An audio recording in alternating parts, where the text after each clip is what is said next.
بتقضي وقت كبير على الشاشات، نفسك تستفيد بالوقت اللي انت بتقضيه على الشاشة ويكون عملي وممتع. هنتعرف النهاردة على 4 مواقع تعليمية وترفيهية في نفس الوقت، وتنفع الولاد من أول عمر 15 لحد 16 و17 سنة.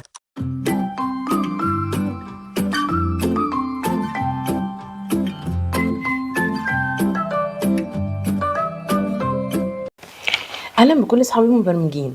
النهارده الحلقه بتاعتنا مختلفه عن كل حلقه بنقدمها، لان احنا النهارده مش جايين ان احنا نشرح كودينج بس. النهارده هنشتغل مع 4 ويب سايتس. الويب سايتس ديت فيها حاجات مميزه، حبيت ان انا اقول لكم عليها لان انتوا هتعيشوا معاها تجارب مختلفه وهتتعلموا منها حاجات حلوه كتير جدا.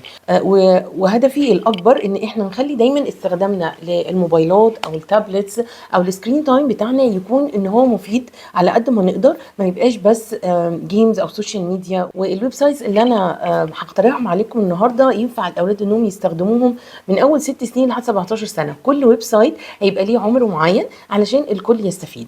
ويلا بينا نبدا. اول ويب سايت معانا زي ما احنا شايفين كده هو اسمه توي ثياتر جيمز، educational جيمز، العاب تعليميه للاولاد الصغيرين يقدروا ان هم يلعبوا اي من الالعاب طبعا اللي موجوده فيه ويتعلموا يعرفوا عنها اكتر. بس انا حبيت ان انا اركز على لعبه معينه اللي هي اللعبه اللي اسمها جيو بورد. لعبه جيو بورد ديت لعبه لذيذه جدا، بيبقى فيه رسومات تحت والولاد بيقدروا ان هم يعملوا نفس شكل الرسم على ان هم يكونكت الدوتس ببعض. ديت بتبقى فكره مبسطه جدا من فكره البيكسلز. ايه هي البيكسلز؟ البيكسلز اللي هي ان اي شاشه او اي سكرين في الدنيا معموله من بيكسلز صغيره، مربعات صغيره جدا، وكل مربع فيهم بيبقى ليه كود معين من الالوان يديسبلاي الحاجات زي ما احنا شايفينها، ونقدر احنا نشوفها بالكالرز بتاعتها كده. فهي دي فكره مبسطه لفكره البيكسلز، يقدروا الاولاد ان هم يعملوها ويستمتعوا بيها ويعملوا اكتر من شكل. وكمان ممكن يبداوا ان هم يعملوا اشكال مختلفه من عندهم، ان هم يرسموا اللي موجود تحت، يقدروا ان هم كمان يبداوا اي اشكال هم عايزينها. واحلى حاجه ان هي مش بس مختصر على كده، لا هم كمان عاملين برنتبل تحت. لو نزلنا زي ما انتم شايفين كده دوستوا على كلمه برنتبلز وتختار الشكل اللي انت عايزه، وكمان الولاد تطبعها لهم ويبداوا ان هم يرسموا اللي هم عايزينه على الورق. وممكن ان هم كمان يرجعوا ينفذوا اللي هم رسموه تاني على الكمبيوتر، او اشكال هم ابدعوها بالوان مختلفه يقدروا ان هم يعملوها على الكمبيوتر. طبعا تنفع لاي عمر، هي حلوه جدا. الاطفال عندهم من 5 سنين لحد 8 سنين كده، اظن هتبقى حاجه ممتعه جدا ليهم. تاني ويب سايت معانا عايز ولاد اكبر في السن شويه يقدروا ان هم يرسموه، هو برضو باورد بالاي اي. هو تعتبر اي اي اكسبيرمنت، يعني تجربه من الارتفيشال انتليجنس، اسمه كويك درو. ايه الفكره بتاعت كويك درو؟ بسيطه جدا، ان انت لما بتقول له ستارت هو بيبتدي يديك اسم حاجه، اي حاجه، يعني موضوع متغير جدا، وهيقول لك ارسمها لي. انت لما بترسمها المفروض ان هو يتعرف عليها من خلال رسمك. لما طلب مني ستريت لايت قدرت ان انا ارسمه له، لما طلب مني التيدي بير قدرت ان انا ارسمه له. هي الفكره كلها ان انت تعرف ترسم الحاجات اللي هو هيطلعها لك. بصراحه هو سايت لذيذ جدا، وتقدر ان انت تلعب بيه طول اليوم، وتقدر ان انت ترجع له كذا مره، كل مره بيطلع لك نفس الحاجات، كل مره بيطلع لك حاجات مختلفه عن اللي قبلها. فبصراحه ويب سايت لذيذ جدا وتقدر ان احنا نستفيد منه. اوكي، الثالث ويب سايت معانا واسمه labs.google.experiments. والويب سايت عموما بتاعت لابس جوجل دوت فيه كل الحاجات اللي اللي جوجل عاملاها بالارتفيشال انتليجنس.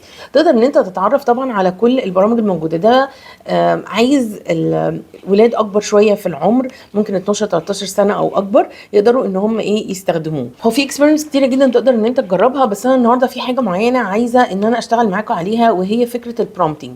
طب لو حد مش عارف يعني ايه كلمه برومبتنج، الكلمه ديت بقت مشهوره دلوقتي قوي في الوقت والعصر بتاع الاي اي. البرومبت دوت هي اي حاجه انا بكتبها للارتفيشال انتليجنس، تشات جي بي تي بقى، ديب سيك، ايا كان البرنامج اللي بستخدمه. بستخدم برنامج بيولد لي صور، ده اسمه برومبت. ايه اللي انا بكتبه له علشان خاطر اديله وصف دقيق للحاجه اللي انا عايزاها، وبتفاصيل كتيره جدا عشان يقدر ان هو يديها لي. فانا بصراحه عجبني جدا الفكره ديت، وحبيت ان احنا نركز النهارده على فكره البرومبتنج مع بعض. عشان تستخدم التول ديت انت محتاج حاجتين، طبعا محتاج ولاد كبار شويه عشان يقدروا ان هم يوصفوا. الحاجه الثانيه محتاج برضو ان انت تبقى بتعرف انجلش كويس علشان تقدر انت تكتب كلمات توصيفيه، لان هو بس بالانجليزي، فتقدر انت تكتب كلمات توصيفيه للصوره اللي هو هيديها لك. لو بدأنا ان هو هيقول لك say what you see، يعني قول اللي انت شايفه. فان هو هيقول لك are you ready to learn the art of prompting؟ انت مستعد انت تتعلم الفن بتاع البرومبتنج؟ هنشوف ازاي. اول حاجه او ليفل 1 بيقول لك لازم تعدي 50% match to pass، دي اول حاجه. الحاجه الثانيه ان هو كاتب لك example او مثال اللي انت المفروض هتكتبه a painting of a dog in a field. وهنا هو ان هو الوصف فعلا هي عباره عن painting يعني رسمه حد رسمها وبتاع الكلب موجود في ايه في فيلد. هو دوت اللي هو عايزه من الوصف. هنقول ان هو ليتس بيجين وهنبدا مع بعض. اول ما نبدا هو اداني الصوره ديت، انا ابتديت ان انا اوصفها. هي عباره عن صوره باك جراوند عاديه جدا فيدد، في اللون فيه لايت جرين في فوق او تيل، وفي لايت سوفت بينك في ايه في داون. فانا برضو هبتدي ان انا اكتب له الكلام ده. فقلت له ان هي جريدينت بينتنج، لان لما بتبقى فكره الالوان اللي هي بتبقى بالشكل ده اسمها جريدينت، فقلت له جريدينت بينتنج. وحطيت قلت له وصفت له اللون اللي فوق ووصفت له اللون اللي تحت. ولما عملت جنريت هنشوف اذا كنت هقدر الكلام اللي انا كتبته هيطلع لي اكتر 50% ولا لا. الحمد لله طلع لي 60% من الصوره. هو شايف ان هي كده ماتشنج بشكل كبير. طيب تعالوا نعمل واحده كمان مع بعض. الصوره ديت برضو هو بيقول لي say what you see، فانا قلت له وصفتها له ان هي كاميرا، انا شايفه ان هي بانوراما ايمج، ووصفت له ان في رود شارع تحت، وفي مباني من الجناب ومن الجنب، وفي مباني من الجنب ومحلات. وفعلا الصوره طلعت مظبوطه بنسبه 81%، ودي طبعا نسبه عاليه جدا، لان هو المفروض عشان اعدي ليفل 1 يبقى لازم كل صوره تبقى اكتر من 50%. زي ما احنا شايفين كده عندنا صوره ابيض واسود لقطه لابسه فستان، وهو ده بالظبط اللي انا هوصفه له. كتبت له ان هي جراي ايمج، او ممكن تكتب بلاك وايت ايمج. بالك ان انت عندك عدد حروف معينه تكتبها اللي هو 120، يعني لازم الوصف بتاعك يبقى في حدود ال 120 كلمه. بصراحه من الحاجات الممتعه جدا ان انتوا تقدروا ان انتوا تعملوها. وكل مره بتبتدوا الليفلز على فكره بتديك صور مختلفه، وفي كذا ليفل 2 ليفل 3. انا وصلت لحد ليفل 3 بس، مش عارفه في بعد كده ولا لا.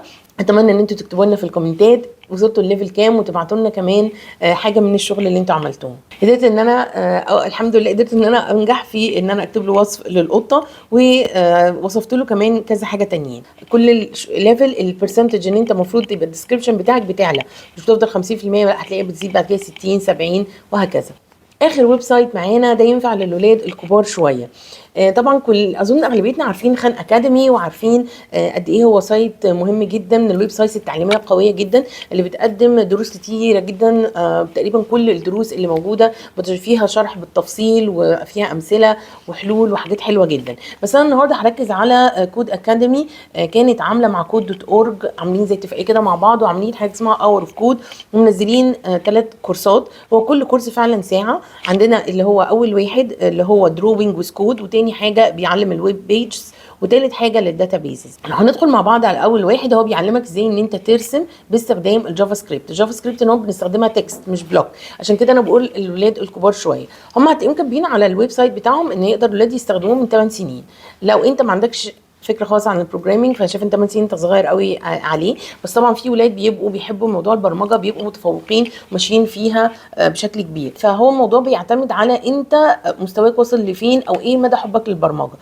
لو انت حاسس انك تقدر ان انت تاخد الكورس اكيد خده.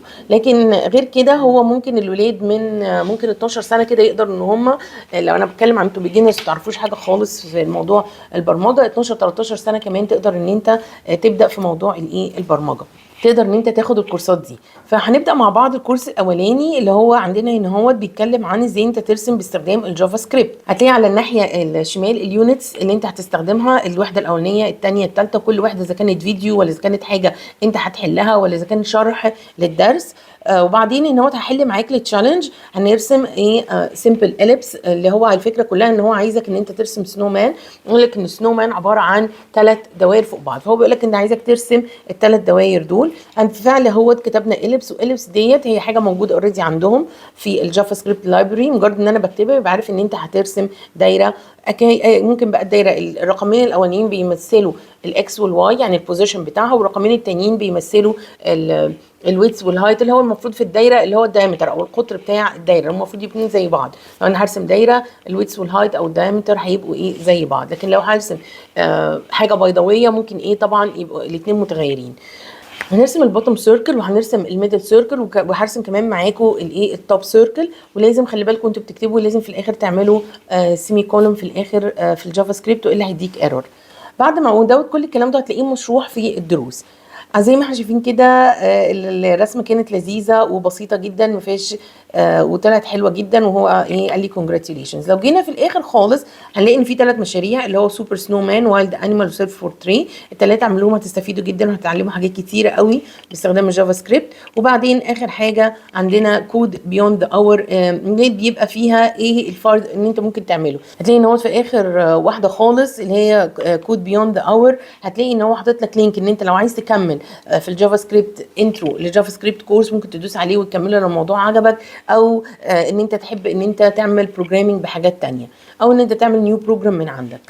فبصراحه حلو جدا، مهم جدا، وحلو قوي ان انت تستفيدوا بيه في الاجازه انتوا تتعلموها. هنروح بقى لتاني كورس او ليسن 2 اللي هو بيعلمك ايه هي الويب بيجز. انا بس عايزه اقول لكم على حاجه، مش معنى وجود الارتفيشال انتليجنس ان احنا مش محتاجين ان احنا نتعلم البيزكس دي. حتى الارتفيشال انتليجنس ممكن يقدر ان هو دلوقتي يعمل لي ويب سايت او يعمل لي ابلكيشن، ومثلا محتاجه ان انا اتعلم البيزكس اولا عشان اتاكد ان هو بيعمله صح، ثانيا علشان لو حتى انا عايزه اعمل ديفلوبمنت يبقى لازم هنستخدم مخنا، مش هنستخدم الارتفيشال انتليجنس عشان اقول له ايه اللي انا بعمله صح وايه اللي انا بعمله غلط، اللي هو بيعمله صح، وايه الحلول اللي احنا المفروض نقترحها. فلازم ابقى فاهمه، حتى لو مش هنبقى يعني لو انت مش هتعمل كله من اي تو زد بايدك، بس لما يعمل ديسبلاي قدامك لحاجه تبقى عارف تقول له لا صلح دي، لا الحته دي غلط. طب انت هتقول له منين ان دي غلط؟ انت لازم تبقى فاهم الكود المكتوب قدامك، الا هتبقى شايفه كانه بالنسبه لك حاجه غير مفهومه. فمهم جدا ان احنا نعرف البيزكس بتاعت اي حاجه. ما ينفعش ان احنا نقول انا هتكلم دايما تشات جي بي تي واقول له يكتب لي موضوع بالانجليزي وانا مش عارفه اصلا شكل حتى الحروف بالانجليزي عامله ازاي، وهو لما يكتبوا لي اروح اقدمه. مين قالك انه كاتبه صح؟ مين قالك انه كاتبه كل الكلام اللي انت شايفه صح؟ لازم على الاقل ابقى بعرف اقرا انجليزي واتناقش معاه في اللي هو كاتبه عشان اقول له لا النقطه دي صح، لا النقطه دي غيرها، لا النقطه دي مش هو ده اللي انا عايزه من الموضوع بتاعي. فنفس الكلام برضو في البرمجه، لازم ان احنا نتعلم ايه القواعد الاساسيه الفاندامنتالز والبيزكس عشان نعرف ان احنا نتعامل في المستقبل في اي شغل ان شاء الله. طيب بعد كده نرجع بقى نوت ال HTML بيج، وزي ما احنا شايفين كده برضو بيعلمك على الشمال مكتوب كل يونت فيديوهات وتاجز وتشالنجز تقدر ان انت تنفذها. انا هعمل معاكم بسرعه كده جزء من التشالنج بتاع ال HTML. هو بيقول لك ان هو ان انت هتحط ايمج، فهنفتح التاج وهنبدا ان احنا نكتب فيها الايمج، وهنحط لها كمان ويدث وهايت مع بعض. هو لما تفتح ايمج هيديك سورسز لكذا صوره، نقدر ان احنا نكتب لها كمان ويدث وهايت ونغير الويدث هايت بتاع كل صوره. وهنكتب الالت دوت لما بيبقى حاجه موجوده اوبشن، لو الصوره ما تحصلهاش لود فبيكتب لك الصوره ديت ايه المفروض كان اللي هيطلع فيها. فمثلا ما تكتب الت مثلا كان هيطلع انيمال، كان هيطلع فروتس، كان هيطلع فود، ايا كان يعني.